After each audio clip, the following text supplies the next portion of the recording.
কবিতাৰ শিৰোনাম তোমাক এবাৰ সুধিবৰ মন আছিল।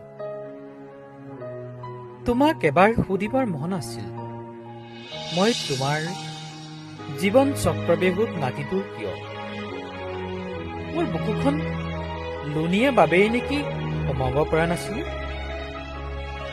অভিমন্যুৰ দৰে প্ৰৱেশ কৰা এটি হেঁপাহ, জানিছিলো ওলাই আহিব নাজানো, কিন্তু জীৱন আহুতি দিয়া ইচ্ছাতেই তোমাৰ চক্ৰবেহুত প্ৰৱেশ কৰা ইচ্ছা।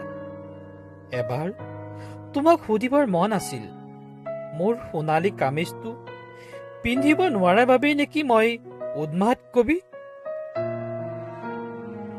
তুমি এতিয়া আকাশৰ এটি উজ্জ্বল তৰা, মোৰ বুকুত কামিজটো ফাটি উৱলি গৈছে সময়ৰ লগত। চেঁচা বতাহজাকে কোবাই যায় মোৰ লুনীয়া কলিজাত। তুমি দেখা নাই মোৰ হাতৰ মুঠিত থকা উশাবোৰ?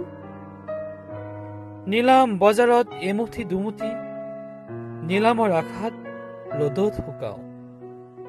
তোমাক এবাৰ সুধিবৰ ইচ্ছা আছিল, লুনীয়াবোৰ চকুত নাথাকি বুকুত কিয়?